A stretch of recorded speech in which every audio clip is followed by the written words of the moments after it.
الحمد لله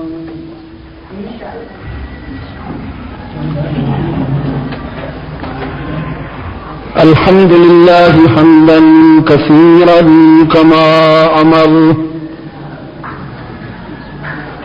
ونشهد أن لا إله إلا الله وحده لا شريك له في الخلق والأمر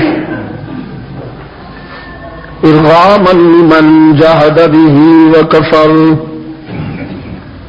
ونشهد أن سيدنا محمدا عبده ورسوله المبعوث إلى الأسود والأحمر لتتميم مكارم الأخلاق لا يخلق نبي ولا رسول بعده ولا أمة بعد أمته ولا شريعة بعد شريعته ولا كتاب بعد كتابه صلى الله تعالى عليه وعلى آله وأصحابه الذين هم خلاصة العرب العرباء وخير الخلائق بعد الأنبياء وهم كالنجوم في السماء للاهتداء والاقتداء وهم مفاتيح الرحمة ومصابيح الغرر.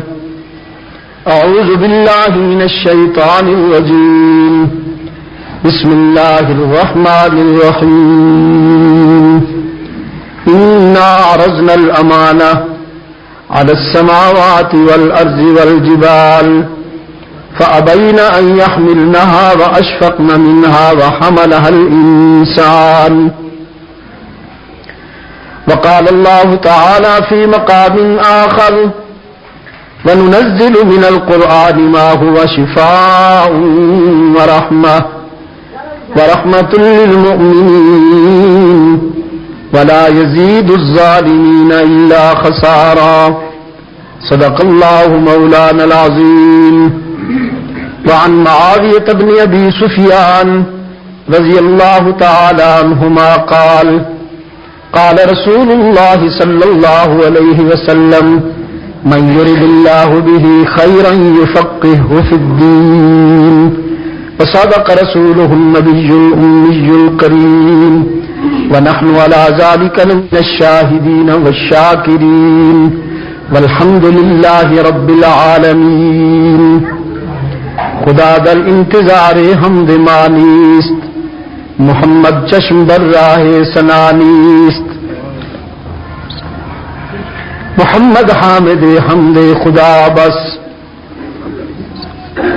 خدا مد آفرین مصطفیٰ بس. محمد است میخواهم خدا را خدایا است حب مصطفیٰ را. اللهم صل على محمد وعلى آل محمد كما صليت على إبراهيم وعلى آل إبراهيم إنك حميد مجيد. اللهم بارك على محمد وعلى آل محمد كما باركت على إبراهيم وعلى آل إبراهيم إنك حميد مجيد. ارباب علم و دانش، محترم بزرگوں اور عزیز دوستوں، آج 13 اگست 1993 دارالعلوم ربانیہ کوہ مری ضلع راولپنڈی پنجاب پاکستان میں ہم سب دعوت و تبلیغ کی نسبت سے جمع ہیں. طویل وقفہ کے بعد اس نسبت سے اللہ نے دنیاوی زندگی کے سفر میں آپ حضرات سے ملاقات کی سعادت عطا کر دی. میں کس زبان سے اس کا شکر ادا کروں. برادر مکرم قاری محمد اسد اللہ عباسی صاحب انسانی نقطۂ نظر سے ہمارے محسن ہیں جو اس ملاقات کا سبب بنے ہیں. موضوع اتنا طویل اور اتنا بلند ہے کہ مجھ جیسے چھوٹے لوگوں کو اس موضوع پر کچھ بولتے ہوئے حیا آتی ہے، جرأت گفتار نہیں ہے۔ ہم کس منہ سے کائنات کے اس محسن اعظم کا نام لیں؟ ہم نے کہاں اس نام کی لاج رکھی ہے؟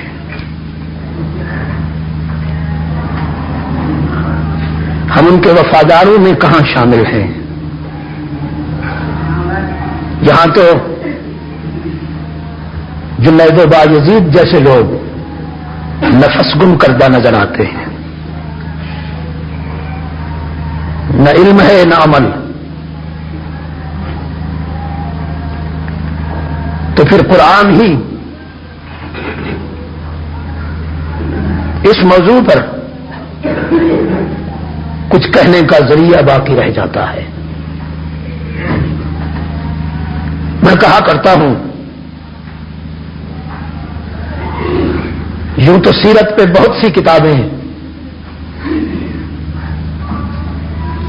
مختلف ادوار میں لکھی گئی، مختلف زبانوں میں لکھی گئی۔ اسلام کے نہ ماننے والوں نے اس سچائی کا انکار نہیں کیا، اسلام کو نہ ماننے والوں نے یہ حقیقت کھلے دل کے ساتھ تسلیم کر لی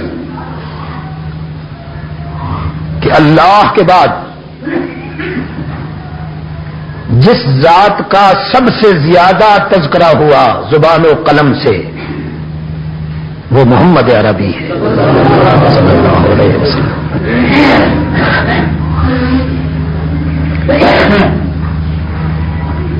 مختلف ادوار میں مختلف زبانوں میں کتابیں لکھی گئیں،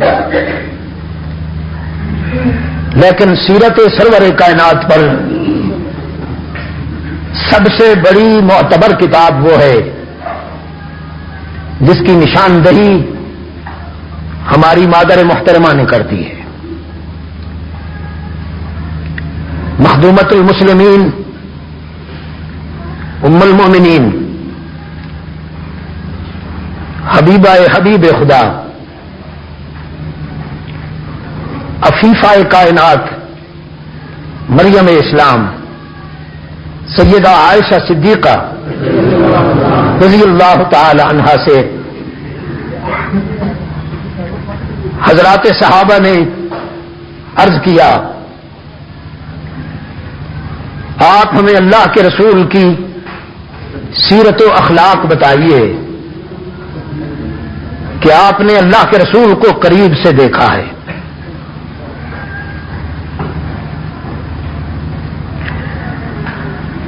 دو خوش نصیب انسان ایسے ہیں کائنات میں جنہیں رسول اکرم صلی اللہ علیہ وسلم کو اس قدر قریب سے دیکھنے کی سعادت نصیب ہوئی کہ وہ قرب روح الامین کو بھی میسر نہ آیا۔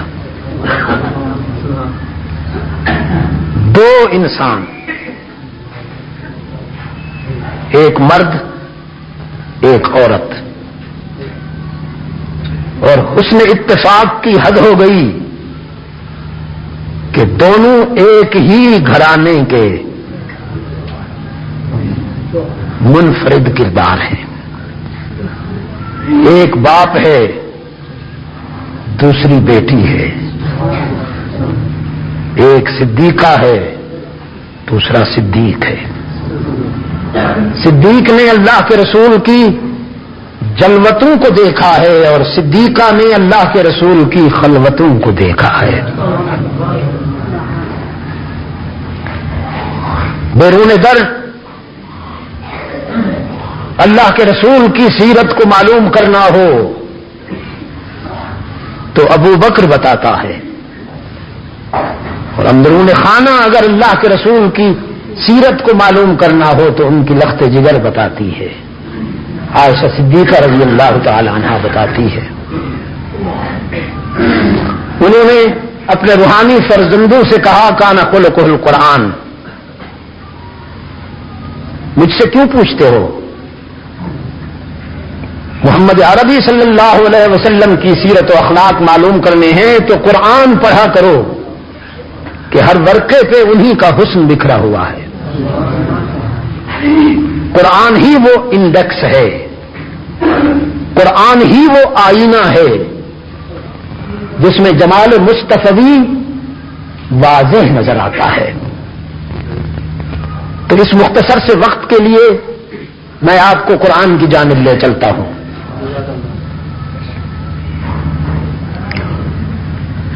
اللہ ہمیں وہ ذوق عطا فرمائے کہ ہم ذکر محبوب کو اس عقیدت سے بیان کر سکیں اور سن سکیں جو اس کا حق ہے، جو اس کی شایان نشان ہے.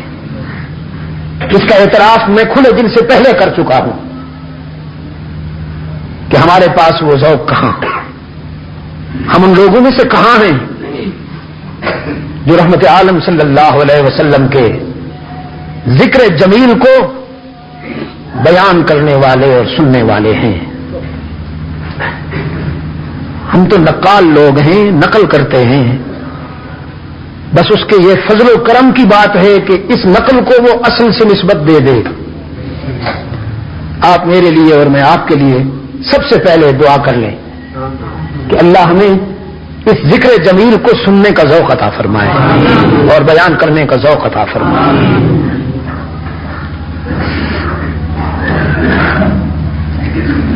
ارشاد ہوا ہم نے امانت آسمانوں پر، زمین پر اور پہاڑوں پہ پیش کی. انا عرضنا الامانۃ علی السماوات والارض والجبال. امانت کیا ہے؟ قرآن کریم.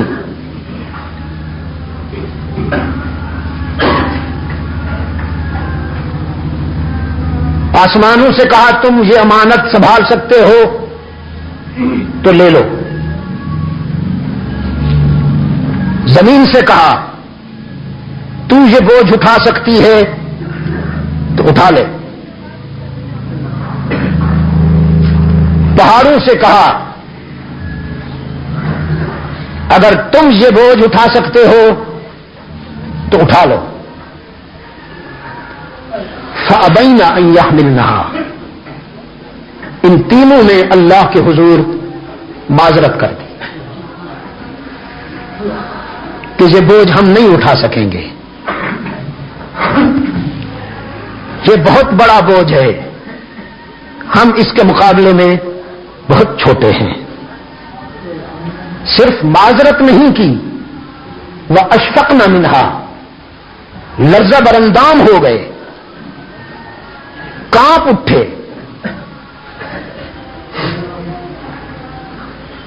جیسے بکری سے کہا جائے اونٹ کو اٹھا کے لے جاؤ راولپنڈی، تو وہ کانپ جائے گی نا اپنی ضعیفی کو دیکھ کر، اپنی بے بسی کو دیکھ کر، اپنی کمزوری کو دیکھ کر کہ میں اتنا بڑا وزن کیسے اٹھاؤں. یہ تینوں کانپ اٹھے، آسمان، زمین اور پہاڑ، کہ یہ وزن ہم سے نہیں اٹھایا جائے گا. وَحَمَلَهَا الْإِنسَانُ، پھر یہ وزن انسان نے اٹھا لیا.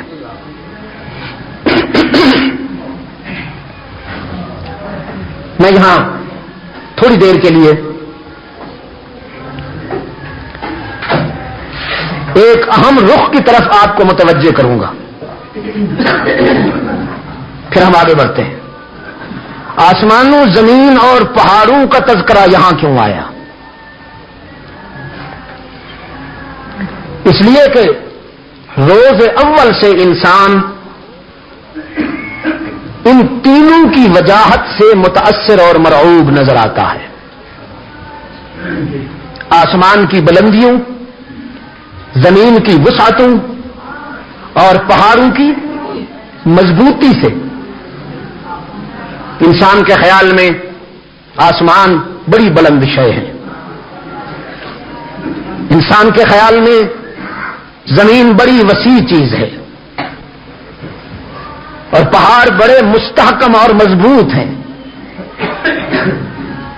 یہی وجہ ہے کہ صدیوں سے اس کا سسپنس، اس کا تجسس جاری ہے، یہ معلوم کرنے کے لیے کہ آسمان کی بلندیاں کہاں تک ہیں، زمین کی وسعتیں کہاں تک ہیں، اور پہاڑوں کی مضبوطی اور سربلندی کہاں تک ہے. گرتا ہے، مرتا ہے، زخمی ہوتا ہے، لیکن اس کا یہ سسپنس، اس کا یہ تجسس، اس کی یہ طلب جاری تھی، جاری ہے. اللہ نے اس حوالے سے انسان کو دعوت فکر دیتے ہوئے فرمایا، تو آسمان کی بلندیوں، زمین کی وسعتوں اور پہاڑ کی مضبوطی سے متاثر اور مرعوب چلا آتا ہے. تجھے یہ معلوم نہیں کہ آسمان اتنے بلند نہیں جتنا تو بلند ہے، زمین اتنی وسیع نہیں جتنا تو وسیع ہے، پہاڑ اتنے مضبوط و مستحکم نہیں جتنا تو مضبوط و مستحکم ہے. وفی انفسکم افلا تبصرون، تم نے کبھی اپنی ذات پہ غور کیا کہ تم کیا ہو؟ آسمان تیری بلندیوں کا مقابلہ نہیں کر سکتے. یہ معراج کیا تھا؟ انسان کی مثالی بلندی کا آفاقی مظاہرہ تھا. مولوی تو محض گولڈن سٹوری سمجھ کر اس کو بیان کرتا ہے، جھوم جھوم کر، اس کے میسج کو نہیں سمجھتا. اور اقبال نے ایک ہی شعر میں ساری بات کہہ دی کہ سبق ملا ہے یہ معراج مصطفیٰ سے مجھے، سبق ملا ہے یہ معراج مصطفیٰ سے مجھے کہ عالم بشریت کی زد میں ہے گردوں. عالم نبوت نہیں، عالم رسالت نہیں کہا، عالم بشریت کہا کہ بشریت میں نبوت ہے. آپ جاگ رہے ہیں؟ بشریت میں نبوت ہے، بشریت میں رسالت ہے. بشریت و نبوت لازم و ملزوم ہیں، بشریت و رسالت لازم و ملزوم ہیں. بس اتنا فرق ہے کہ بشریت رنگ ہے اور نبوت ڈائمنڈ ہے. صرف اتنا فرق ہے کہ بشریت انگوٹھی ہے اور رسالت نگینہ ہے. اس لیے کہا عالم بشریت کی زد میں ہے گردوں.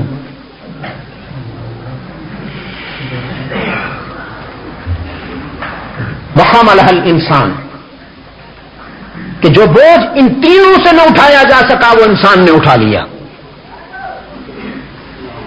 انسان کی بات ہے مگر وحملہ الانسان، حیوان کی نہیں، ان کے میں بھی نہیں. یہ جو غلاف آدم میں خلاف آدم ہے اس کی بات نہیں ہو رہی، سوشل اینیمل کی بات نہیں ہو رہی، الانسان کی بات ہے. یہ کھانے پینے چلنے پھرنے جاگنے سونے ہنسنے رونے والا جانور جس کا غلاف انسان کا ہے. یہ جو اسٹریٹ پر روڈ پہ رینگتا ہے اس کی بات نہیں ہو رہی، الانسان کی بات ہو رہی ہے. الذی ہوا،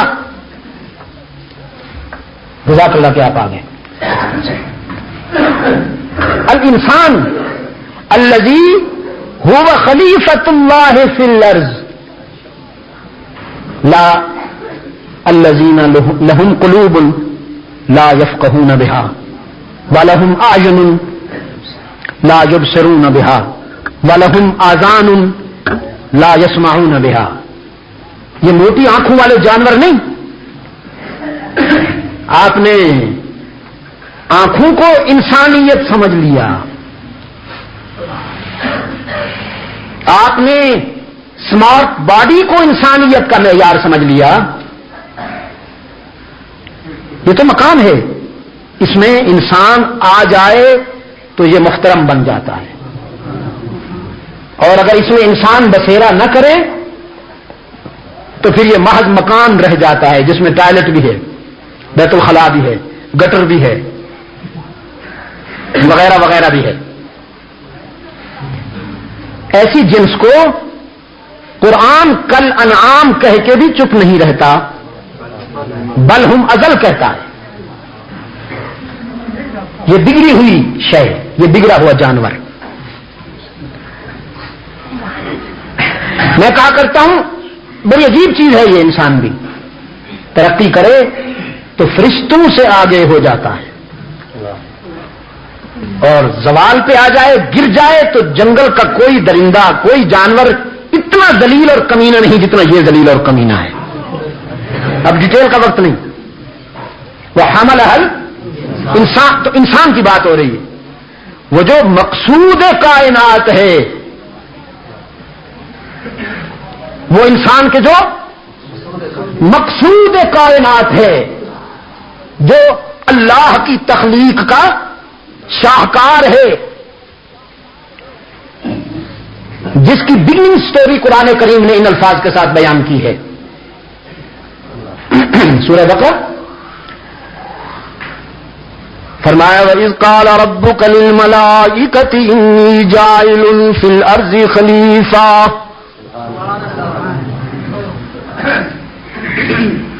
وَإِذْ قَالَ رَبُّكَ لِلْمَلَائِكَةِ إِنِّي جَاعِلٌ فِي الْأَرْضِ خَلِيفَةً. جب تیرے رب نے نوریوں کے اجتماع میں اپنا یہ ارادہ ظاہر فرمایا کہ میں زمین میں اپنا نمائندہ بھیجنے والا ہوں،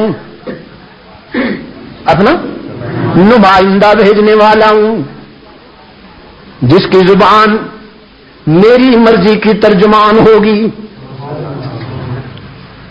زبان اس کی ہوگی، بیان میرا ہوگا،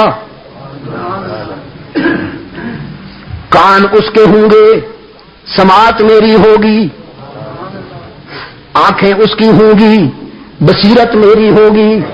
یہ ہے نمائندگی. انی جاعل فی الارض خلیفہ، میں زمین میں اپنا نمائندہ بھیجنے والا ہوں. نوریوں نے سوچا ہم جو موجود ہیں تو دوسری مخلوق کی کیا ضرورت، لیکن اللہ کی مرضی، جو چاہے کر سکتا ہے، فعال لما یرید ہے. خیال آیا وہ کیسی مخلوق ہوگی، اس کی نیچر کیا ہوگی، اس کا ذوق کیا ہوگا. دلوں کے بھید جاننے والے کو معلوم ہو گیا کہ یہ کیا سوچ رہے ہیں. حق تعالی نے فرمایا سامنے لوح تخلیق کا مطالعہ کر لو، انسان کی لوح جبلت کا مطالعہ کر لو. فرشتوں نے انسان کی لوح جبلت کا مطالعہ کیا، فطرت کا نقشہ پڑھا تو دیکھا قابیل کے ہاتھوں حابیل قتل ہو رہے ہیں. نمرود ابراہیم کو آگ میں جھونک رہا ہے. فرعون بنی اسرائیل کے ہزاروں معصوموں کو قتل کر رہا ہے.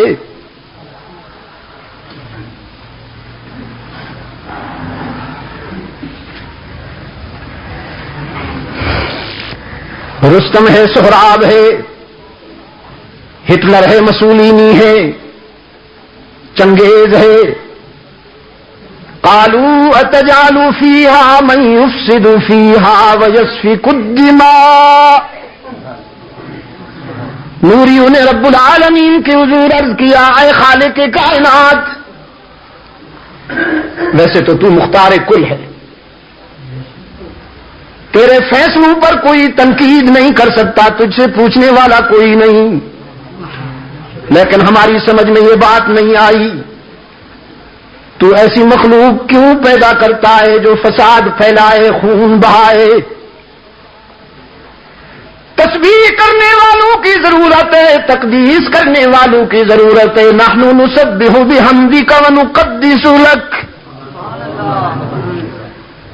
ہمارا تو کوئی اور کام ہی نہیں، ہم نے نہ کھانا ہے نہ پینا ہے، نہ تجارت نہ ملازمت نہ زراعت نہ نوکری نہ بھاگ دوڑ نہ دھیان نہ گیان نہ دال روٹی کی فکر۔ بڑا ڈیپ کوشچن تھا، ڈیٹیل چاہیے تھی اس کے آنسر کے لیے، لیکن رب العالمین نے ایک جملے میں بات ختم کر دی، فرمایا انی اعلم ما لا تعلمون، یہ راز ہے تم نہیں جانتے، میں جانتا ہوں۔ تم نے قابیل کو تو دیکھا جس کے ہاتھوں میں خنجر ہے، خون بہانے والے قابیل کو تو دیکھا، لیکن میرے عشق میں خون دینے والے حابیل کو کیوں نہیں دیکھا؟ تم نے آگ میں جھونکنے والے نمرود کو تو دیکھا، لیکن میرے عشق میں انگاروں میں کودنے اور شعلوں میں کودنے والے ابراہیم کو کیوں نہیں دیکھا؟ تم نے نیگیٹو کو دیکھا ہے، پازیٹو کو کیوں نہیں دیکھا؟ سمجھ میں آ جائے گی، بس فی الحال اتنی بات ہے کہ اعلم ما لا تعلمون، اس انسان کی بات ہو رہی ہے۔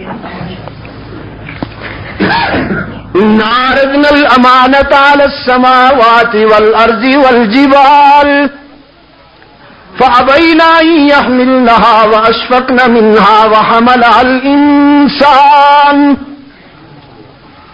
اللہ کی وہ امانت کس نے اٹھا لی؟ جزاک اللہ، انسان نے اٹھا لی۔ آگے کیا فرمایا؟ انہ کان ظلوما جہولا۔ یورپ میں ایک جگہ میں یہ بات کر رہا تھا تو چرچ کا ایک نمائندہ پادری کھڑا ہو گیا، کہنے لگا یہ آپ کے قرآن نے عجیب بات کہہ دی کہ جو بوجھ جو وزن آسمانوں زمین اور پہاڑوں سے نہیں اٹھایا جا رہا تھا وہ انسان نے اٹھا لیا تو ظالم اور جاہل بن گیا۔ عجیب بات ہے، اس کو تو کریڈٹ ملنا چاہیے تھا کہ جو بوجھ ان سے نہیں اٹھایا جا رہا تھا اس نے اٹھا لیا، یہ تو کریڈٹ کا حقدار تھا، ظالم اور جاہل بن گیا۔ میں نے کہا بن نہیں گیا، ظالم اور جاہل تھا، ہی واز ظالم اینڈ جاہل، ناٹ ہی شوڈ بی ظالم اینڈ جاہل۔ صیغہ ماضی کا ہے، مضارع کا نہیں ہے۔ اب یا تو تم عربی گرامر کو جانتے نہیں ہو اور یا پھر ٹیچنگ کر رہے ہو۔ قرآن نے ماضی کا صیغہ استعمال کیا ہے کہ یہ ظالم اور جاہل تھا، جبھی تو اسی بیماری کا علاج کرنے کے لیے تو یہ فارمولہ آیا۔ وَنُنَزِّلُ مِنَ الْقُرْآنِ مَا هُوَ شِفَاءٌ۔ میگنیٹ کو جانتے ہیں نا آپ؟ مقناطیس کہتے ہیں، پلاسٹک کو نہیں پکڑتا، کپڑے کو نہیں پکڑتا چاہے غلاف کعبے کا ہی کیوں نہ ہو۔ مقناطیس لکڑی کو نہیں پکڑتا چاہے بیت اللہ کی چوکھٹ کی ہی کیوں نہ ہو۔ پتھر کو نہیں پکڑتا چاہے حجر اسود ہی کیوں نہ ہو، ڈائمنڈ کیوں نہ ہو۔ مقناطیس سونے کو نہیں پکڑتا، سلور کو نہیں پکڑتا، لوہے کو ہی پکڑتا ہے۔ کیوں؟ کہ اس کے لیے کشش اسی میں ہے۔ تو قرآن نے آسمانوں کو نہیں پکڑا، زمین کو نہیں پکڑا، لکڑی کو نہیں پکڑا، انسان کو پکڑا کہ اس کے لیے کشش اسی میں ہے۔ He was zalim and jahil before catching and patching of Holy Quran. لیکن جب قرآن نے انسان کو اور انسان نے قرآن کو پکڑ لیا تو پھر قرآن کی مسیحائی نے یہ کام کیا کہ اس کے ظلم کو عدل سے بدل دیا اور اس کی جہالت کو علم سے بدل دیا. ظالم کو عادل بنا دیا اور جاہل کو صرف عالم بنا نہیں دیا بلکہ علم کا ظرف بنا دیا. عدل کا ظرف بنا دیا. پھر انسان عدل کی پہچان بن گیا, پھر انسان علم کی پہچان بن گیا. حضرات صحابہ کہتے ہیں کبھی کبھی ہمارے سامنے سے ابن خطاب گزر جاتے تھے, نہ وہ ہم سے کچھ کہتے نہ ہم ان سے کچھ کہتے, بس خاموش گزر جاتے تھے.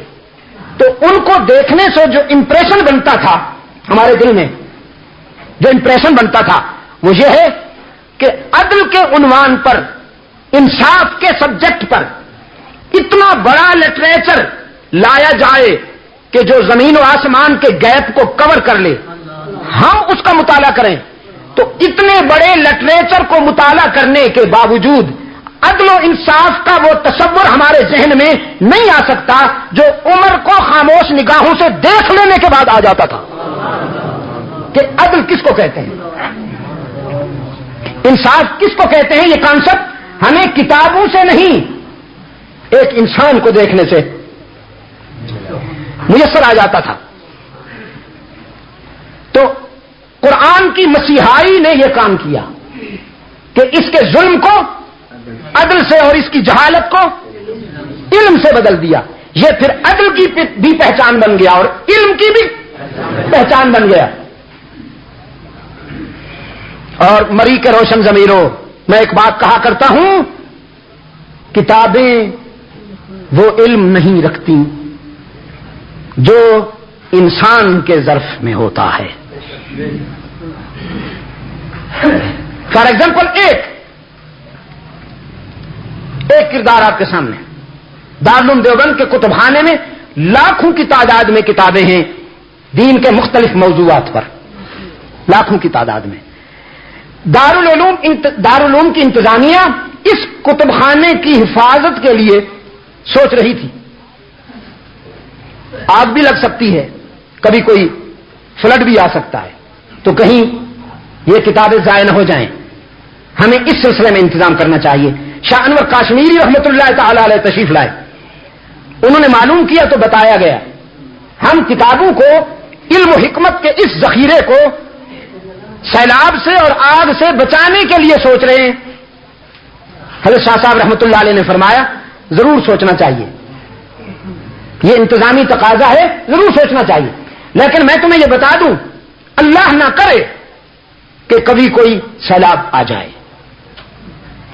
اللہ نہ کرے کہ کبھی کوئی آگ لگ جائے. اگر آگ لگ گئی تو ورق جلیں گے, علم ضائع نہیں ہوگا.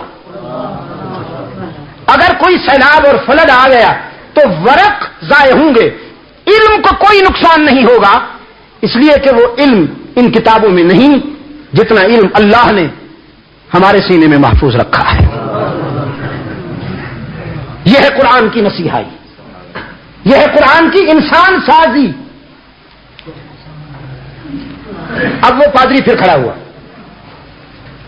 کہنے لگا اللہ کی یہ اتنی اچھی مخلوق ہے, انسان اشرف المخلوق ہے, تو اللہ نے اس میں ظلم اور جہل کے جراثیم پیدا ہی کیوں کیے؟ ظلم اور جہل کے جراثیم پیدا نہ کرتا. میں نے کہا اگر ظلم اور جہل کے اس میں جراثیم پیدا نہ کرتا تو ایسی مخلوق تو آلریڈی پہلے سے موجود ہے. فرشتوں میں نیگیٹو نہیں ہے, وہ برائی کر نہیں سکتے. اگر انسان میں بھی شر کی صلاحیت نہ ہوتی تو پھر یہ خیر پر مجبور ہو جاتا.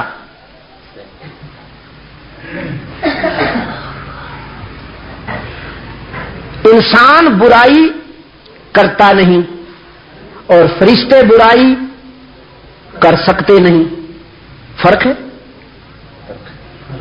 انسان برائی کرتا نہیں اور فرشتے برائی. ایک 90 سال کا بوڑھا 100 سال کا بوڑھا محلے میں لوگوں کو کہتا ہے میں اتنا بڑا متقی اتنا پرہیزگار ہوں کہ نگاہیں نیچی کر کے چلتا ہوں، بالکل ادھر ادھر نظر اٹھا کے دیکھتا بھی نہیں ہوں کسی کی عزت کی طرف. تو لوگ کہیں گے بڑے میاں اب آپ میں رکھا ہی کیا ہے کہ آپ ادھر ادھر دیکھتے پھریں؟ یہ تقویٰ ہے یا مجبوری ہے؟ تقویٰ تو یہ ہے کہ کوئی جوانی اور شباب کے عالم میں نگاہیں نیچی کر کے چلتا ہے. بات تو اس میں ہے نا. فرشتے کہیں گے حشر میں یا اللہ ہم نے تیری نافرمانی نہیں کی. حق تعالیٰ فرمائیں گے اچھا کیا، بڑی خوشی کی بات ہے، لیکن اگر تم میری نافرمانی کرنا بھی چاہتے تو کہاں کر سکتے تھے؟ تم نے تو یہ استعداد ہی نہیں ہے، تم نے تو یہ صلاحیت ہی نہیں ہے کہ تم میری نافرمانی کر سکو. انہیں دیکھو یہ کر سکتے تھے میری نافرمانی، لیکن میرے پیار میں انہوں نے مجھے ناراض نہیں کیا. یہ کر سکتے تھے میری نافرمانی، لیکن میرے عشق میں انہوں نے نافرمانی کا راستہ اختیار نہیں کیا. تم شر کے راستے پہ چل نہیں سکتے تھے، میں نے ان میں صلاحیت رکھی کہ اگر یہ چلنا چاہیں تو چل سکتے ہیں، لیکن ان کو میں نے بتایا کہ میرے پیار کا راستہ یہ ہے، میری محبت کا راستہ یہ ہے. تم کھا نہیں سکتے ہو. یہ کھا سکتے تھے لیکن میرے عشق میں کبھی کھانا چھوڑ دیتے تھے، کبھی پینا چھوڑ دیتے تھے. تو وہ حملہ الانسان، اس انسان کی بات ہو رہی ہے. قرآن کریم اللہ کی یہ امانت اس نے اٹھائی اور اس کی امراض کا علاج بن کر قرآن کریم آیا. وَنُنَزِّلُ مِنَ الْقُرْآنِ مَا هُوَ شِفَاءٌ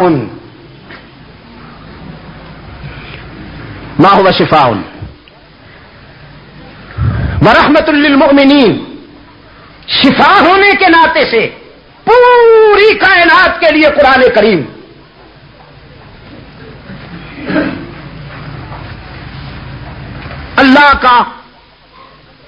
اللہ کی رحمت کا ابر کرم ہے. اہل ایمان کے لیے اللہ کی خصوصی رحمت ہے کہ ان کا دستور حیات ہے، ان کا ذات حیات ہے. اب آگے ظرف کی بات ہے. وہ مجھ سے کہنے لگا ہر انسان تو قیمتی نہیں بنتا. پھر قرآن کریم اگر انسان سازی کا فارمولہ ہے تو ہر مسلمان تو قیمتی نہیں ہوتا، ہر انسان تو قیمتی نہیں ہوتا. میں نے کہا بارش برستی ہے، ہر زمین سے تو پھول نہیں اگتے.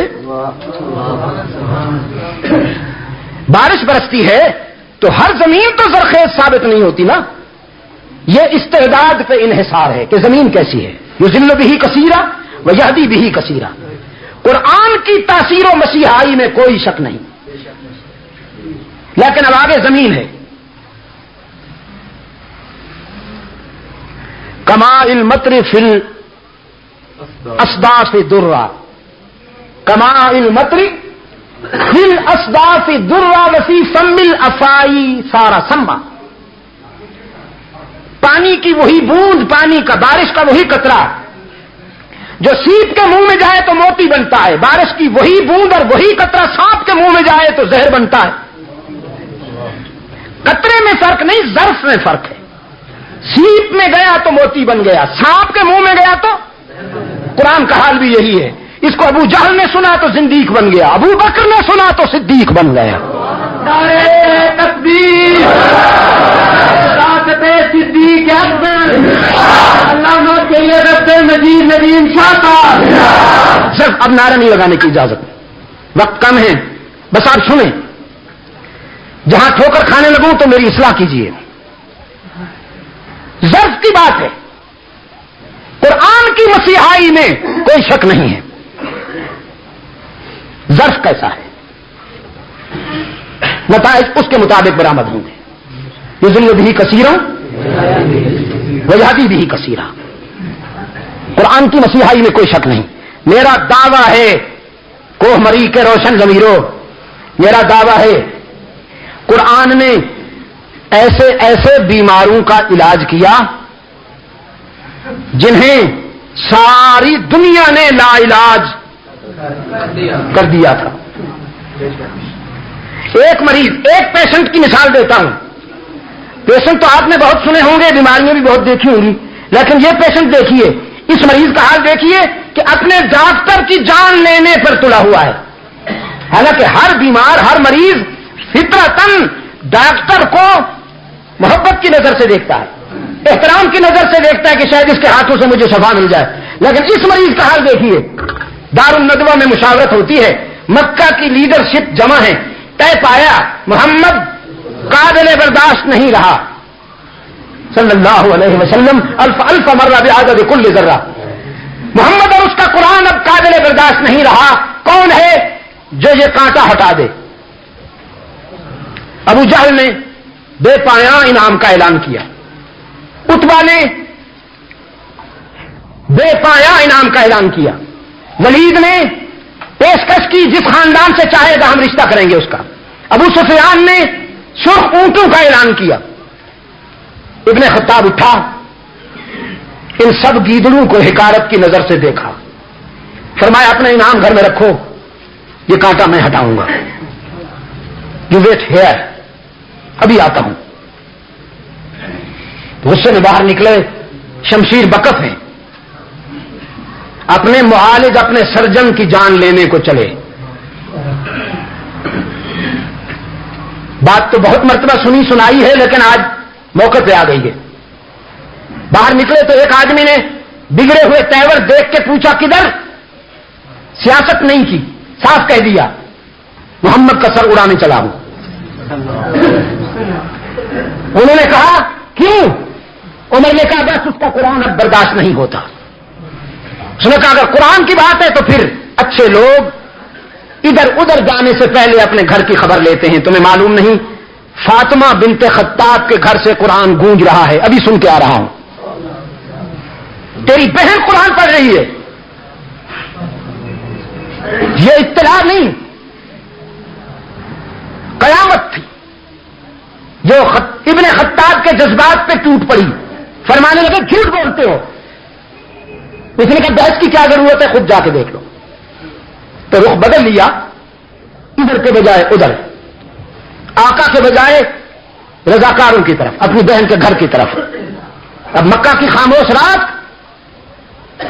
نصف شب کا عمل ہے، اور اس سناٹے میں کوثر و تسنیم میں دھلی ہوئی قرآنی آیات حکمرانی کر رہی ہیں. ایک بگڑے ہوئے انسان کے دل و دماغ پر قرآن نے دستک دی. حسن اتفاق یہ کہ طٰہٰ پڑھی جا رہی تھی.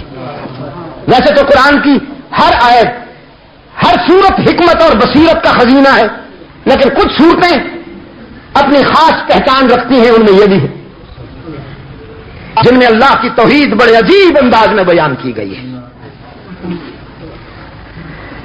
ما انزلنا عليك القرآن لتشقى الا تذكرة لمن يخشى طه ما انزلنا عليك القرآن لتشقى الا تذكرة لمن يخشى تنزيلا ممن خلق الأرض والسماوات العلى الرحمن على العرش استوى له ما في السماوات وما في الأرض وما بينهما وما تحت الثرى وإن تجهر بالقول فإنه يعلم السر وأخفى وَإِن تَجْهَرْ بِالْقَوْلِ فَإِنَّهُ يَعْلَمُ السِّرَّ وَأَخْفَى اللہ لا الہ الا هو لہ الاسماء الحسنى. لات عزا منات و حبل کے سحر کا بیمار قرآن کی آواز پہ رک جاتا ہے. بے ساختہ بڑھتے ہوئے قدم رک جاتے ہیں، اور قرآن کریم اپنے دل نشین اسلوب میں عمر کی دل کی دنیا کو ہلا کے رکھ دیتا ہے. تم لا تو زار منا تو حبل کو اپنا کارساز و حاجت روا مانے ہوئے ہو. کتنے کمزوروں کا دامن دامن پکڑ کر کتنے قوی سے دور ہو گئے ہو. جو کچھ نہیں انہیں مان لیا، جو سب کچھ ہے اس سے دور ہوئے. یہ نہیں وہ حسین ہے، یہ سب ضعیف ہیں وہی قوی ہے، یہ سب فقیر ہیں وہی غنی ہے. اللہ لا الہ الا ہو لہ الاسماء الحسنی واللہ الذی، اس کی تفسیر لا الہ الا ہو عالم الغیب والشہادہ هو الرحمن الرحیم هو اللہ الذی لا الہ الا ہو الملک القدوس السلام المؤمن المہیمن العزیز الجبار المتکبر سبحان اللہ عما یشرکون.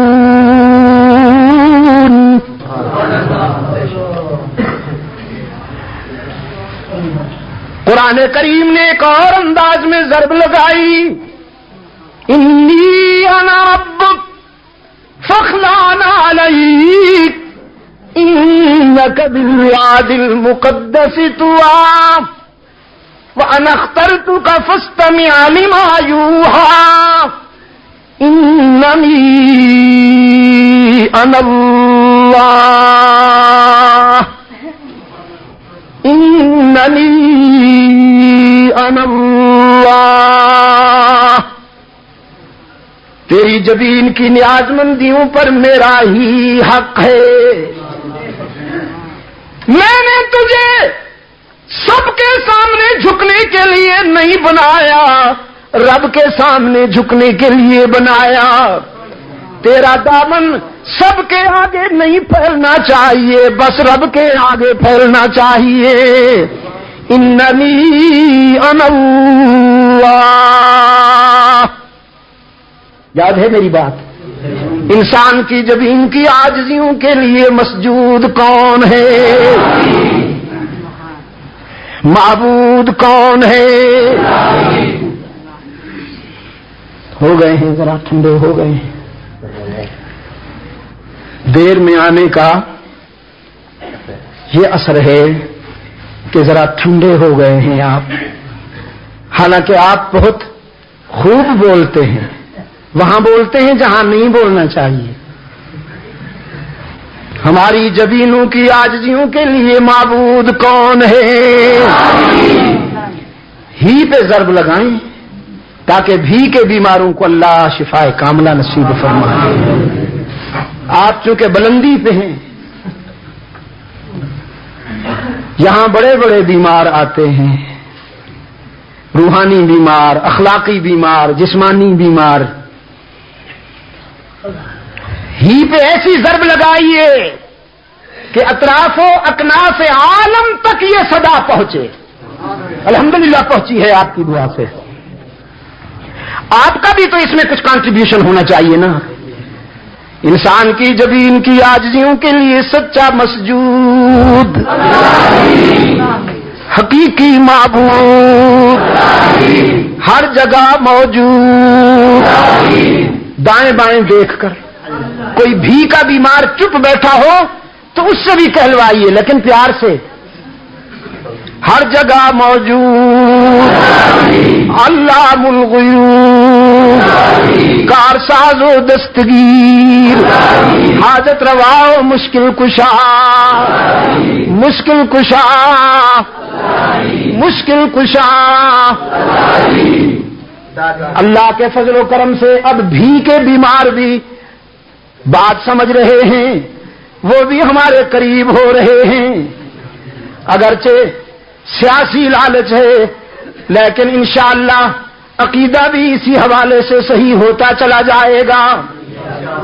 سیاسی ضروریات کے لیے اس سے مشکل حل کرنے کے لیے دامن پھیلانے والوں اپنے عقیدے کو بھی صحیح کر لو نا. سچا مشکل کشا کون؟ اننی انا اللہ لا الہ الا انا فاعبدنی. ابن خطاب کا دل چاہا کہ نعرہ لگا دوں ایوا انت ربی، لیکن معلوم نہیں پھر کیا خیال آیا. بہن کے دروازے پہ آئے، قرآن کی کرنیں چھن چھن کر آ رہی تھیں دروازے سے.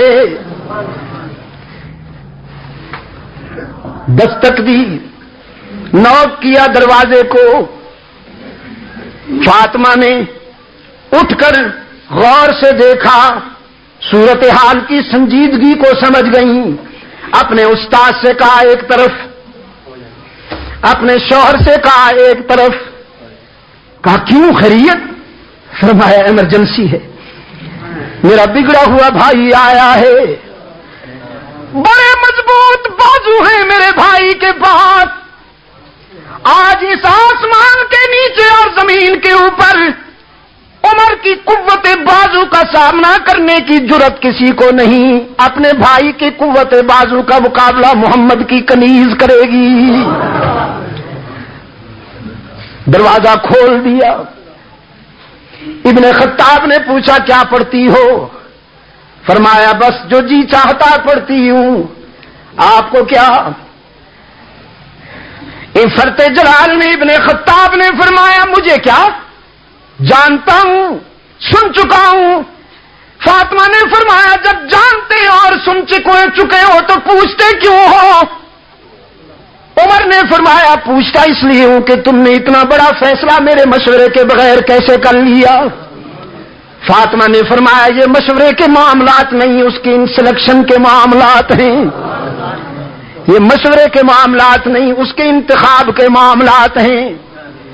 جن دلوں کو وہ اپنے پیار کے لیے چن لیتا ہے پھر وہ دل زمانے سے نہیں پوچھا کرتے. تو کیا میرے مشورے کی ضرورت ہی نہیں؟ اٹھایا بازو، پوری قوت اور زناٹے کے ساتھ تابڑ توڑ تھپڑوں کی بارش کر دی اور لاتوں اور مکوں کا می برسا دیا. فاطمہ اٹھتی ہے اور گرتی ہے، گرتی ہے اور اٹھتی ہے. عمر نے پوری قوت صرف کر دی، سر سے پاؤں تک خون میں نہا گئی فاطمہ. اور مری والوں، عشق کے سفر میں جب جسم ٹوٹ جاتا ہے تو روح پہ جوانی آتی ہے. عشق کے سفر میں جب جسم خون میں نہا جاتا ہے تو پھر ایمان پہ جوانی آتی ہے، پھر یقین پہ شباب آتا ہے. دو ٹوک انداز میں بھائی کو دیکھا. فرمایا ہم نے ایک ہی سرچشمے سے دودھ پیا ہے. جس ماں کا تو نے دودھ پیا وہی دودھ میری رگوں میں بھی دوڑتا ہے. لیکن یہ تقدیر کے معاملات ہیں. جو دودھ پی کر تو محمد عربی کی عداوت میں پختہ ہو گیا، وہی دودھ پی کر میں رسول اللہ کی اطاعت میں پختہ ہو گئی ہوں. اب یہ تعلق سزا و تعزیر سے نہیں ٹوٹتا. جسم ٹوٹ سکے گا لیکن رحمت عالم کا دامن نہیں چھوٹ سکے گا. یقین ہو گیا ابن خطاب کو کہ عورت کو دنیا نے کمزور کہا، لیکن محمد کی نسبت کتنی عجیب ہے کہ اس نے صنف نازک کو صنف کامل بنا دیا. ہار گئے. فرمایا اچھا پھر دکھاؤ مجھے جو پڑھ رہے تھے. یہ موڑ بھی بڑا جذباتی تھا، لیکن فاطمہ نے قرآنی آیات اٹھا کے بھائی کی گود میں رکھ نہیں دی، اس لیے کہ رسول کے غلام جوش میں بھی ہوش میں رہتے ہیں. فرمایا تقاضا تو ہے تیرا، لیکن آداب یہ ہے قرآن کے کہ لا یمسہ الا المطہرون. اس کو ناپاک لوگ چھو بھی نہیں سکتے. عمر نے کہا میں ناپاک تو نہیں، تو جانتی ہے تیرا بھائی ہوں، کتنا نفیس لباس پہنتا ہوں، معطر رہتا ہوں، ناپاک تو نہیں ہوں. جسم میرا اجلا ہے، لباس میرا صاف ہے.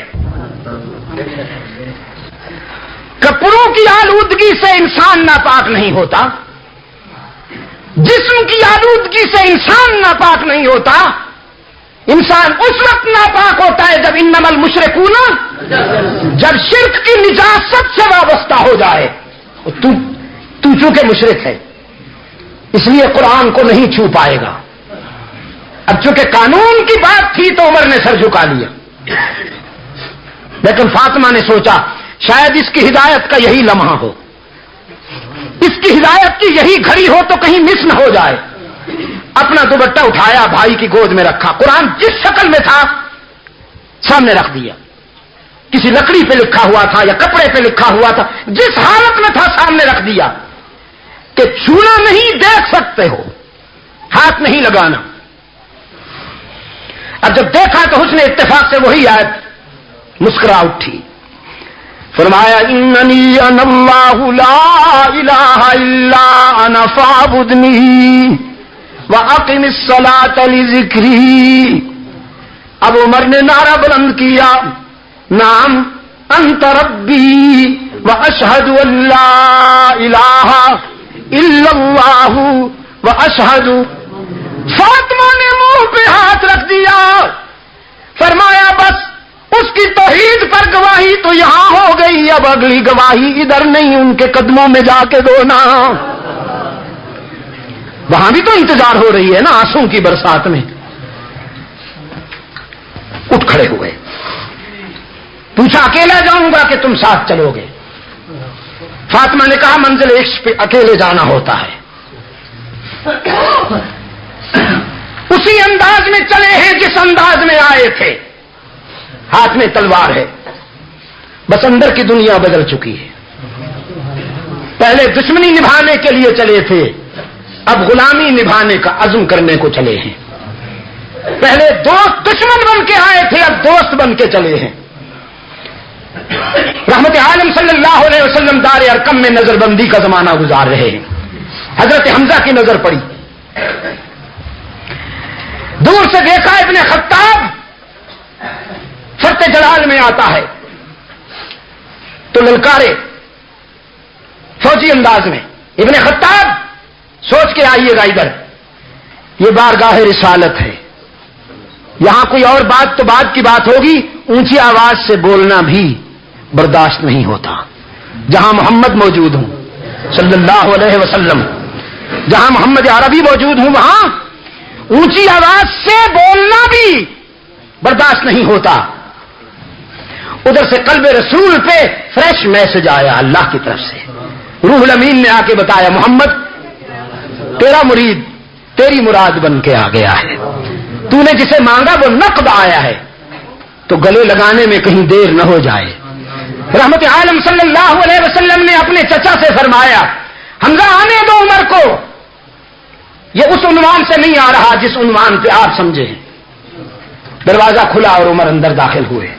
رحمت عالم صلی اللہ علیہ وسلم نے پوچھا عمر کیسے آئے ہو؟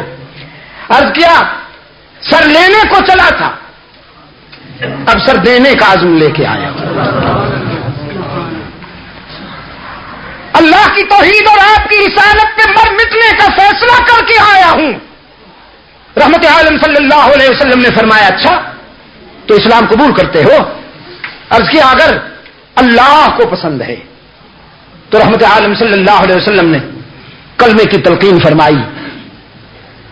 عمر حلقہ رسالت میں داخل ہوا تو اسلام کی تاریخ میں، امت کی تاریخ میں پہلا نعرہ تکبیر بلند ہوا۔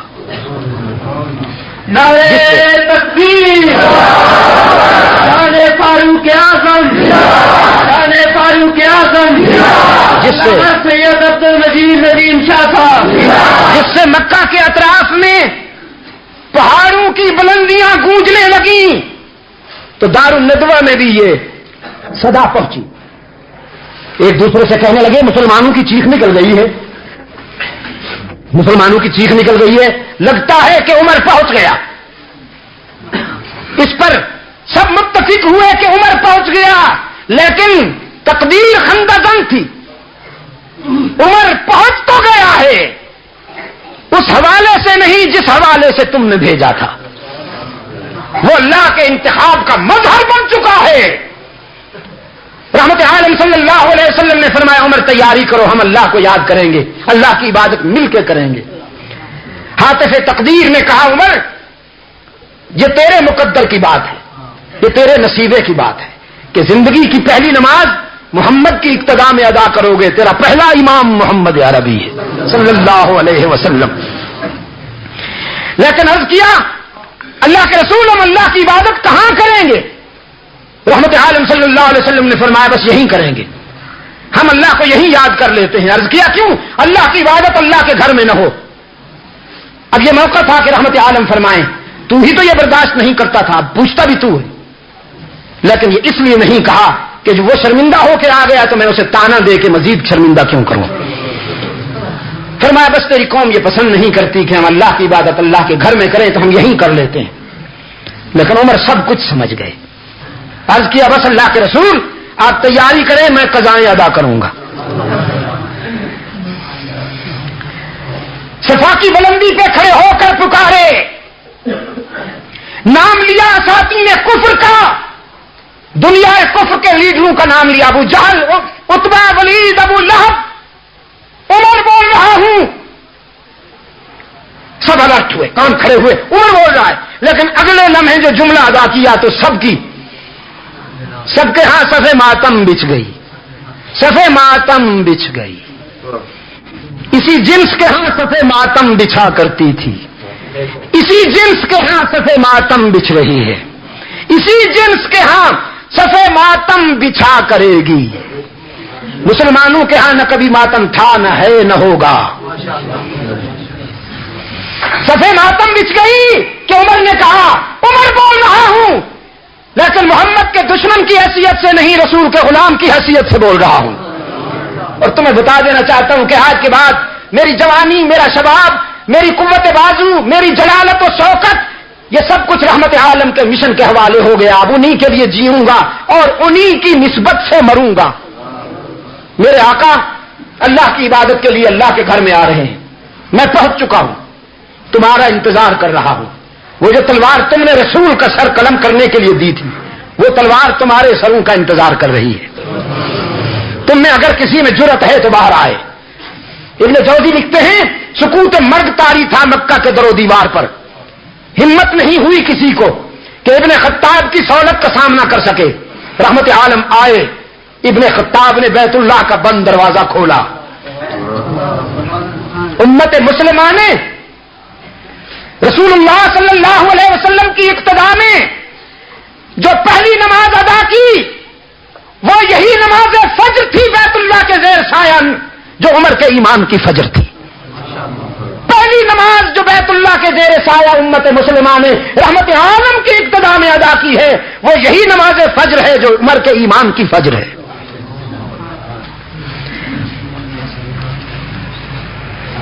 میں نے یہ بات آپ کے سامنے اس لیے رکھی کہ یہ قرآن کی مسیحائی ہے۔ کتنا بیمار تھا یہ شخص کتنا بیمار تھا، پھر قرآن نے اتنا صحت مند بنا دیا کہ یا تو یہ قرآن کو برداشت نہیں کرتا تھا اور پھر یا اس مقام پہ پہنچا دیا کہ جب یہ بولتا ہے تو اس کی گفتار قرآن بن کے نازل ہوتی ہے، اس کے دل کی دھڑکنیں قرآن بن کر قلب رسول پہ نازل ہوتی ہیں۔ تو پھر مجھے کہنے کی اجازت دیجیے کہ قرآن انسان سازی کا نسخہ ہے۔ اس نے تنکوں کو شہتیر بنایا، قرآن نے قطروں کو سمندر بنایا۔ یہ مبالغہ ہے یا حقیقت ہے؟ قرآن نے بکریوں کے چرواہوں کو وارث تخت و تاج کیا، جو مویشیوں کو چرایا کرتے تھے انہیں انسانی قافلے کا سالار بنایا۔ فراش میں اس سے ایک نوجوان نے کھڑے ہو کے کہا شاہ صاحب وہ بھی مسلمان تھے، ہم بھی مسلمان ہیں، ان کے پاس بھی قرآن تھا، ہمارے پاس بھی قرآن ہے، لیکن بات کیا ہے کہ وہ خط لکھتے تھے تو دریا تعمیر کرتے تھے، وہ پیغام دیتے تھے تو ہمارے تعمیر کرتی تھیں، ان کا کہنا جنگل کے درندے مان لیتے تھے اور ہمارا کہنا تو ہماری بیویاں بھی نہیں مانتی۔ میں نے کہا یہ پھر آپ اپنے آپ سے پوچھیے، یہ سوال تو میں نے کرنا تھا آپ سے۔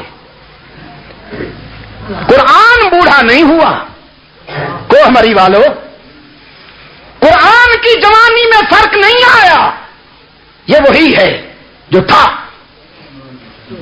شاید ہم وہ نہیں۔ اقبال نے کہا تو نمیدانی کہ آئینے تو چیست، زیر تمکین سرے تم زیر گردوں سرے تمکینے تو چیست، آ کتاب زندہ قرآن حکیم، حکمت لا یزال است و قدیم، رہزنا از حفظ رہبر شدن، از کتاب صاحب دفتر شدن۔ تو بھول گیا زندگی گزارنے کے لیے تیرا ضابطہ حیات کیا ہے، تو فراموش کر بیٹھا کہ اس آسمان کے نیچے تیری کامیابیوں کا راز کیا ہے۔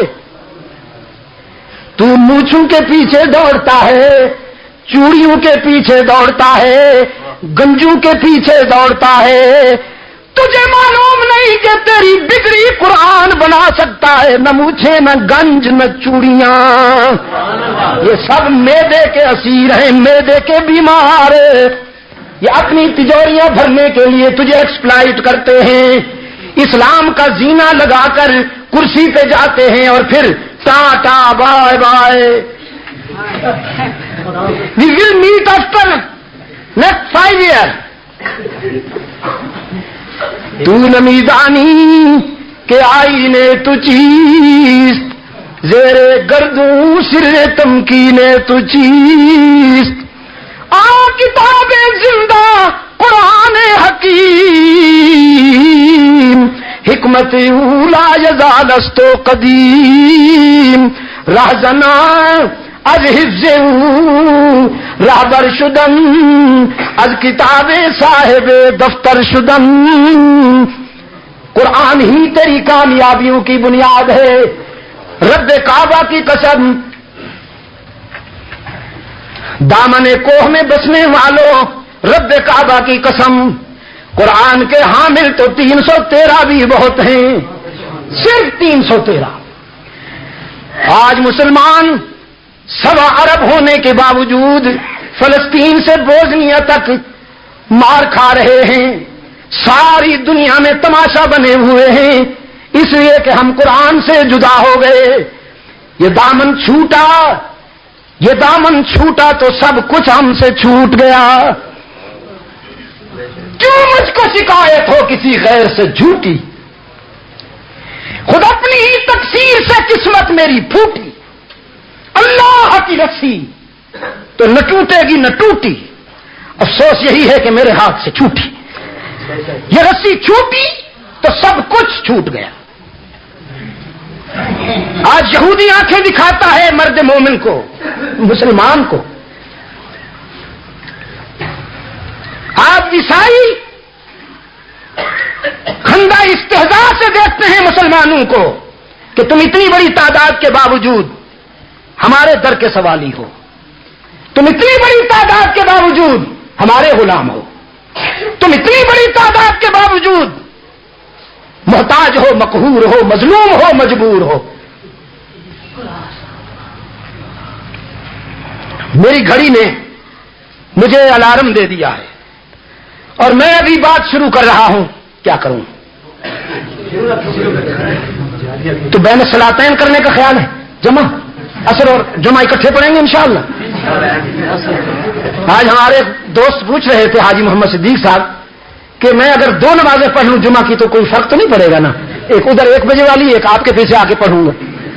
ماشاءاللہ، تو آج کل چونکہ اجتہاد کا زمانہ ہے جی، دروازہ کھلا ہے اجتہاد کا، میں نے کہا آپ بھی مجتہد بن جائیں، پھر کوئی روک تو سکتا نہیں یہاں اس ملک میں، جو شخص چاہتا ہے اپنی تعویل کر لیتا ہے۔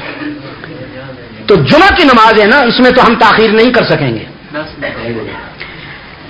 میں آپ سے یاد کر رہا تھا، انسان سازی کا نسخہ ہے قرآن کریم۔ مجھے یہ تتمہ عرض کرنا پڑے گا آپ کی خدمت میں۔ میں یہاں بیٹھا ہوں نا ایک ادارے میں، دارالعلوم ربانیہ، اللہ اس کو سلامت رکھے، اللہ اس کو کامیابیوں سے ہمکنار فرمائے۔ ہمارے بھائی قاری محمد اسد اللہ عباسی صاحب، جنہوں نے اللہ کے فضل و کرم سے اس پودے کو تناور درخت بنا دیا اپنی محنتوں سے، اپنی کوششوں سے، تو میں اس ادارے کے حوالے سے جہاں صبح و شام قال اللہ اور قال رسول کی آوازیں گونجتی ہیں، آپ کو بتاؤں کہ انسان سازی کے لیے قرآن کریم کے 3 اہداف ہیں: تلاوت آیات، تزکیہ نفس اور تعلیم کتاب و حکمت۔ یہی وہ 3 اہداف ہیں جو بیت اللہ کی تعمیر کے وقت سیدنا ابراہیم علیہ نبینا علیہ التسلیم نے اللہ سے مانگے۔ قرآن پاک نے فرمایا وَإِذْ يَرْفَعُ إِبْرَاهِيمُ الْقَوَاعِدَ مِنَ الْبَيْتِ وَإِسْمَاعِيلُ رَبَّنَا تَقَبَّلْ مِنَّا إِنَّكَ أَنْتَ السَّمِيعُ الْعَلِيمُ رَبَّنَا وَاجْعَلْنَا مُسْلِمَيْنِ لَكَ وَمِنْ ذُرِّيَّتِنَا أُمَّةً مُسْلِمَةً لَكَ وَأَرِنَا مناسکنا وتب علینا انک انت التواب الرحیم ربنا وابعث فیہم رسولا منہم یتلو علیہم آیاتک ویعلمہم الکتاب والحکمت ویزکیہم انک انت العزیز الحکیم۔ اب میں اس پوری آیت کا ترجمہ نہیں کروں گا، ان آیتوں کا جو میرا مقصود ہے صرف اسی کا، وقت نہیں ہے۔ اے ہمارے داتا، ابراہیم کا داتا کون؟ ربنا۔ اسماعیل کا داتا کون؟ کوہمری والوں، شیخ علی حجویری، ہمارے دل کا سرور اور آنکھوں کا نور، لیکن داتا کون؟ شاہ عبد القادر گیلانی، ہمارے دل کا سرور اور آنکھوں کا نور، لیکن دستگیر کون؟ معین الدین چشتی، ہمارے دل کا سرور اور آنکھوں کا نور، لیکن حاجت روا اور کارساز کون؟ ربنا، اے ہمارے رب، اے ہمارے داتا۔ یہ اللہ کی صفتیں شیرینی سمجھ کے نہ بانٹا کرو، شیرینی سمجھ کے نہ بانٹا کرو، پتاشے سمجھ کے نہ بانٹا کرو۔ ربنا وابعث فیہم رسولا منہم یتلو علیہم آیاتک۔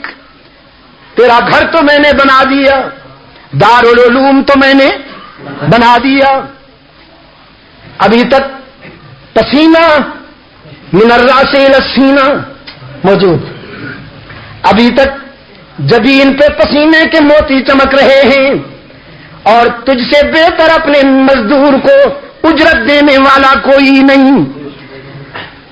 جب دینے والا تو ہے اور مانگنے والا خلیل ہے، تو پھر دامن تنگ کیوں کروں؟ دینا اجرت، میری اس محنت اور مزدوری کی اجرت یہ ہے کہ محمد میری اولاد میں سے بھیج، صلی اللہ علیہ وسلم۔ وہ اس دارالعلوم کا استاذ بن کے آئے، مدرس بن کے آئے، حیوان ناطق کو انسان کامل بنائے۔ کیا کہا؟ حیوان ناطق کو انسان کامل بنائے، گوشت پوست کے مجسموں کو فرشتوں سے بھی بلند کر دے، لیکن کیسے؟ یتلو علیہم آیاتک، تیری آیات کی تلاوت سے ان کا لوہا گرم کرے۔ یہ آپ کو سمجھانے کے لیے مثال دے رہا ہوں، جہاں لوہے کی بات ہے نہیں ویسے۔ یتلو علیہم آیاتک، قیمتی بننے کے لیے وہ یہ لوہا جو ہے گھڑی بننے سے پہلے آگ میں گیا کہ نہیں؟ ہر چیز کو قیمتی بننے سے پہلے ان پروسیس سے گزرنا پڑتا ہے، خاک میں مل کر دانا گلزار بنتا ہے نا۔ عقیق 100 بار جب کٹتا ہے تو پھر عقیق بنتا ہے. کٹتا ہے یا کٹتا ہے؟ جو کچھ بھی ہے وہ پھر بنتا ہے. تو یتلو علیہم آیاتک، تیری آیتوں کی تلاوت سے ان کا لوہا گرم کرے گا، پھر ان میں تعلیم، کتاب و حکمت کی تعلیم ڈالے گا، پھر انہیں پاک بنائے گا. وَيُزَكِّيهِمْ، 3 اہداف ہیں یہاں پر. اِنَّكَ أَنْتَ الْعَزِيزُ الْحَكِيمُ. مانگتا تو طلب تو کرتا ہوں، لیکن اس وثوق اور یقین کے ساتھ کہ عزت والا بھی تو ہے اور حکیم بھی تو ہے. یعنی اگر میری طلب میں، میری التجا میں کوئی پہلو قابل اصلاح ہو تو اپنی حکمت کے مطابق اس کی اصلاح فرمائی ہو. رب العالمین نے فرمایا هو الذی بعث فی الأمیین رسولا، هو الذی بعث فی الأمیین رسولا منهم یتلو علیہم آیاتہ ویزکیہم ویعلمہم الکتاب والحکمہ. اللہ نے خلیل کی دعا کو قبول فرمایا لیکن حکمت کے مطابق اصلاح بھی کر دی. خلیل نے فرمایا تھا تعلیم پہلے تزکیہ بعد میں، اللہ نے فرمایا تزکیہ پہلے تعلیم بعد میں. یعنی برتن پہلے صاف ہوگا، دودھ بعد میں ڈلے گا. خلیل اللہ نے تو جوش طلب میں التجا کر دی، ترتیب ذرا ملحوظ نہ رہی کہ تعلیم کتاب و حکمت بھی ہو، تزکیہ بھی ہو. اللہ نے فرمایا فطری انداز ہوگا، پہلے برتن صاف ہوگا. آپ دودھ ڈالنے سے پہلے برتن صاف کرتے ہیں یا دودھ ڈالنے کے بعد برتن صاف کرتے ہیں؟ یہ ضروری ہے، یہ فطرت ہے. اگر برتن صاف نہ کیا جائے تو دودھ کھٹا ہو جاتا ہے. کسی بات کہہ دیا ہائے ہائے ہائے، یہ تو کوئی خطیب بیٹھا ہوا ہے یار. جی ہاں، تزکیہ نہ کیا جائے، اگر ظرف صاف نہ ہو تو علم پڑھنے سے بھی عالم کھٹے ہو جاتے ہیں. یہ سب سے بڑا ویک پوائنٹ ہے عصر حاضر میں. عصر حاضر میں سب سے بڑا ویک پوائنٹ ہے کہ آج تعلیم تو دی جاتی ہے، برتن صاف کرنے کا اہتمام نہیں ہے، جس کی وجہ سے علم و حکمت کا دودھ کھٹا ہو گیا. علماء میں تکبر، رہونت، یوں اکڑے ہوئے چلتے ہیں جیسے لوہے کا سریا گھسا ہوا، یوں یوں یوں.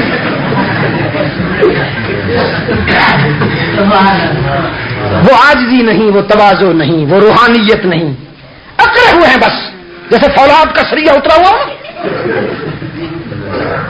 میں کہا کرتا ہوں یہ علم کھٹا ہو گیا. پہلے علماء کم ہوتے تھے، علم زیادہ ہوتا تھا. اب علماء بہت ہیں، کسی نے کوئی کیسٹ رکھی ہوئی ہے، کسی نے کوئی پمفلٹ رکھا ہوا ہے، 4-5 ڈائلاگ ہیں اور وہاں پھر کاروائی چلتی ہے. بیٹھے بٹھائے علامہ سے پہلے تو کوئی بات ہی نہیں ہے. علامہ، فہامہ، ڈاکٹر، پروفیسر، سکالر، دانشور، سب کچھ سارے ٹائٹل پیچھے لگا لیے. کشمیر میں بارش ہو رہی تھی بڑی تیز،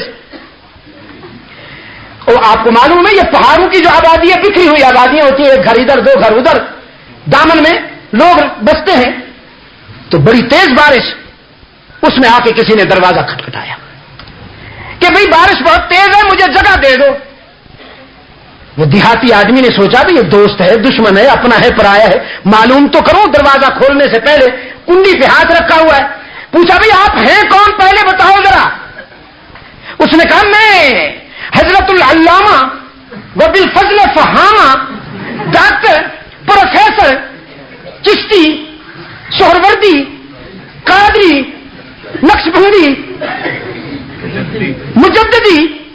اس نے کھولتے ہوئے دروازہ بند کر دیا. کہا اتنے آدمی کے لیے میرے گھر میں گنجائش نہیں. اگر ایک آدمی ہوتا تو میں دروازہ کھول دیتا ہوں، اب تو پورا لشکر آئے ہوئے ہیں. ٹی وی کے چند لیکچر کیا دیے کہ بیٹھے بٹھائے سارے خطابات پیچھے لگا لیے. یہ زوال علم کی علامت ہے. کیا کہا میں نے؟ زوال علم کی علامت ہے. پہلے کبھی کبھی کوئی اور عالم سنائی دیتا تھا. لوگ کبھی سنتے تھے کوئی سہارنپور میں محمد زکریا رہتا ہے, کوئی تھانہ بھون میں اشرف علی تھانوی رہتا ہے, کوئی گنگوہ میں رشید احمد رہتا ہے. کبھی کبھی سنائی دیتا تھا دلی میں کوئی محمد الیاس رہتا ہے جو اسلام کی تبلیغ کرتا ہے. کبھی کبھی لوگ سنتے تھے دہلی میں کوئی شاہد القادر رہتا ہے, مفتی کفایت اللہ رہتے ہیں. لوگ جاتے تھے, بگڑ کے جاتے تھے, بن کے آتے تھے, روتے ہوئے جاتے تھے, ہنستے ہوئے آتے تھے, جہنمی جاتے تھے, جنتی بن کے آتے تھے. اور اب لشکروں کے لشکر ہے. Style, only style, official style. لوگ ہنستے ہوئے آتے, روتے ہوئے جاتے ان کے کردار کو دیکھ کر.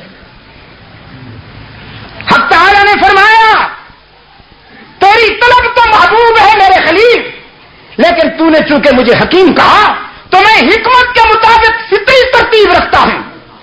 پہلے تزکیہ ہوگا, پہلے میرا محبوب ذات صاف کرے گا, برتن صاف کرے گا, اور برتن صاف کرنے کے بعد جب علم و حکمت کا دودھ ڈالے گا تو ابو بکر صدیق جیسا مکھن تیار ہو جائے گا, پھر عمر جیسی کریم تیار ہو جائے گی, پھر عثمان و علی جیسا, سلمان و بلال و طلحہ و زبیر و خالد بن ولید و سعد بن ابی وقاص و معاویہ بن ابی سفیان و حسن و حسین جیسا مکھن تیار ہو جائے گا.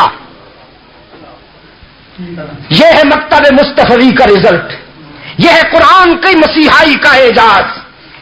قرآن کل بھی علاج تھا, قرآن آج بھی علاج ہے, قرآن آئندہ بھی ہماری تمام بیماریوں کا علاج ہے.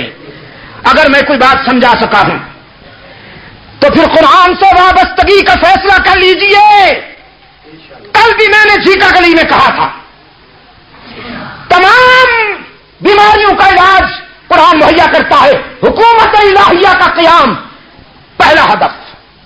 جب تک حکومت الہیہ کا قیام نہیں ہوگا, جب تک اقتدار کی مسند پر اسلام کے وفادار نہیں ہوں گے, منافق ہوں گے, ایکٹر ہوں گے, زبان اور عمل میں جن کے قول و عمل میں تضاد ہوگا, بگڑی نہیں بنے گی, اور تمہارے قراردادوں سے کچھ نہیں ہوگا دوستو, مطالبات سے کچھ نہیں ہوگا. فیصلے کی قوت وفادار ہاتھوں میں لاؤ, فیصلے کی قوت وفادار ہاتھوں میں لاؤ. ان منافقین سے نجات حاصل کرو جو تمہیں بھی خوش کر دیتے ہیں, تمہارے دشمن کو بھی خوش کر دیتے ہیں. تمہیں ملتے ہیں تو کہتے ہیں ہم تمہارے ہیں, انہیں ملتے ہیں تو تمہارے ہیں. نہ تمہارے ہیں نہ ان کے ہیں. آج ایک ایک دن کے اشتہار جو اخبار میں آ رہے ہیں, آپ نے غور فرمایا, ابھی ہم بیٹھے سوچ رہے تھے کوئی 15-15, 20-20 لاکھ کے اشتہار ایک دن میں آ رہے ہیں. یہ 20 لاکھ روزانہ جو خرچ ہو رہا ہے کسی غریب کے لیے نہیں ہے, کسی مظلوم کے لیے, کسی ظلم رسیدہ کے لیے نہیں ہے, بلکہ اپنی کرسی کے لیے, اقتدار کے لیے, کہ پھر ہمیں تجوریاں بھرنے کا موقع ملنا چاہیے. نجات حاصل کرو ان سے, خدا کے لیے سمجھو انہیں, ورنہ ظلم کی یہ رات ختم نہیں ہوگی. ہم نے آج سے کرو بیش 20 سال پہلے کہا تھا, عالمی مجلس تحفظ حقوق اہل سنت و جماعت کے پلیٹ فارم سے مانتا ہوں, اعتراف کرتا ہوں, ہم نے کوئی بڑا انقلاب نہیں لا سکے, لیکن جو لائے ہیں وہ بھی ذرا سامنے آئے اور میرے سامنے بات کریں. لیکن ہم نے ایک فکر ضرور دیا کہ عبادت گاہوں میں, یہ ہمارا نعرہ ہے, عبادت گاہوں میں ہونی چاہیے. لیکن اگر کوئی مذہب کے حوالے سے سیاسی قوت کا مظاہرہ کرنے کے لیے باہر آئے گا تو ہم اتنے بے وقوف نہیں ہیں, اور نہ اتنے بکے ہوئے ہیں, اور نہ ہم اتنے ان کے زر خرید ایجنٹ ہیں کہ ہم نے امان کا ٹائٹل لگا کر ہم یہ کہیں کہ یہ جلوس جانے دو, ان کو چلنے دو. ان میں سے نہیں ہیں ہم. میں اپنے عزیز نوجوانوں کو دعوت دیتا ہوں, ہمارے ہزاروں نوجوان اس مہم پر جانے دے چکے ہیں. وہ میرا سرمایہ تھے, انہوں نے اخلاص سے جانے دی ہیں, خدا کی قسم بڑھ کر مخلص ہے. مجھے افسوس ہے کہ لیڈرشپ سودے کرتی ہے اور بلیک میلنگ کرتی ہے اور حکومت کا ایجنٹ بن کر کردار ادا کرتی ہے. آپ فیصلہ کر لیجئے کہ آئندہ ہمارے گھروں کے سامنے نہیں گزرے گا. اور اس کے لیے انشاءاللہ ہمارے ملک کی امن و سلامتی کے جو تقاضے ہیں وہ ہم پورے کریں گے. اس کے لیے اپنی صف بندی کیجیے اور اپنے آپ کو تیار کیجیے. دارالعلوم ربانیہ کی کامیابی اور ترقی کی دعا کرتے ہوئے انہی الفاظ پر اختتام کرتا ہوں, بات کو ختم کرتا ہوں. اگر زندہ رہا تو آج مغرب کے بعد سینیٹوریم شامی سینیٹوریم کی مسجد میں بقیہ بات ہوگی انشاءاللہ. کمپنی باغ جی جن کو اللہ توفیق دے وہاں تشریف لائیں, نماز مغرب وہاں پڑھیں تاکہ پھر وہاں ہماری ملاقات ہو جائے. اللہ اس ادارے کو بہت ساری کامیابیوں سے ہمکنار فرمائے. ہمارے بھائی عباسی صاحب الحمدللہ پہلے مجھے یہ کہا کرتے تھے شاہ صاحب آپ ملک میں وقت نہیں دیتے, آپ بس باہر کے ہو کے رہ گئے. اب الحمدللہ یہ بھی باہر کے ہو کے رہ گئے, لیکن ان کی آواز سے قرآن و سنت کی دعوت پہنچ رہی ہے. اللہ قبول فرمائے. سنتیں پڑھ لیجئے مجاہدوں کی رفتار کے ساتھ, پھر نماز پڑھیں.